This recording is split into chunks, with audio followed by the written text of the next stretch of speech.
First, the history of the series. El Chavo del Ocho is a Mexican comedy series that has gained an increased popularity in Spanish-speaking America, as well as in Spain, Brazil, United States, in Spanish only, and other countries. It centers around the adventures and tribulations of the title character, El Chavo, an orphan played by the show's creator, Roberto Gomez Bolaños, and other inhabitants of a fictional apartment building, or as called in Spanish, vecindad. Now the legend. Has anyone ever seen the episode where El Chavo del Ocho was pretending that he had been hit by a car? Because, if you did, or if you lived during the time it was broadcast, you may have noticed that there was a period of 4 months between this and the previous episode. Okay, what happened in this period of 4 months? Roberto Gomez Bolaños apparently had filmed what was supposed to be the series finale of El Chavo del Ocho, and is more or less like this real episode. According to several former executives, the episode goes like this. The chapter begins with the characteristic intro of the series, but the sound is outdated. When the vecindad comes into view, no one shows up. The gate opens as if someone were to enter, but no one goes in. It goes on like this for 2 or 3 minutes with this change of shots, and then you finally see El Chavo enter and hear the laugh track. The shots stop changing after this. It's in that part where El Chavo comes out of the vecindad and walks into the street. At that time, in come Kiko and La Chilindrina. Kiko then asks La Chilindrina where El Chavo is. Kiko asks in his in-character voice, though his cheeks are not as inflated. La Chilindrina says he is in the street with tomato sauce. At the exact moment she says, the street, you will hear a horrible roar that does not appear on all versions of the tape.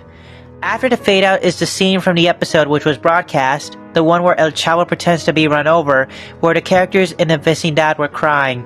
The sound is outdated, and sobs seem to be coming from a lot more people. Just that there is a cutscene for what appears to be a commercial break. Then, there is a change to another scenario, with Doña Florinda, Don Ramon, Profesor Girafales, Kiko, and La Chilindrina in front of a black background. In front of them appears to be a coffin with the body of El Chavo, but he is not seen. The 5 characters are especially broken. Doña Florinda looks very gaunt, and while it appears she's just acting, her grief is highlighted even more when the camera zooms in on her face for about 5 to 10 minutes. After this incredibly long scene, Kiko and La Chilindrina say, Chavito, in heartbroken voices. Kiko is not doing his speech gimmick at this time, which raises questions as to whether he and Doña Florinda are really just acting. After this scene is the shot of El Chavo's body.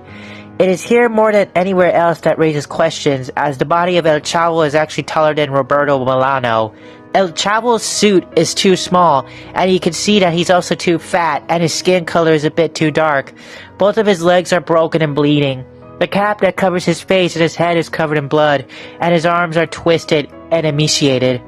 His trunk seems to have exceptionally clean stab wounds all over it. This scene lasts for 5 minutes, then the characteristic ending theme of El Chavo del Ocho plays. There was a period of 4 months between the time this episode was filmed and where Chespirito rejoined his team, and there is controversy over who played the body. It was clearly shown that it was not a dummy, and it was not any actor who had appeared as an extra tier or two before or after this.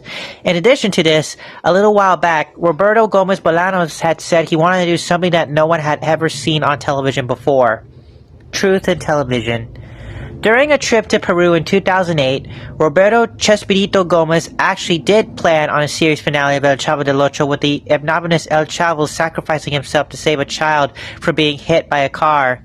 He decided not to because his daughter said it could make any children become depressed, and even led them to commit suicide.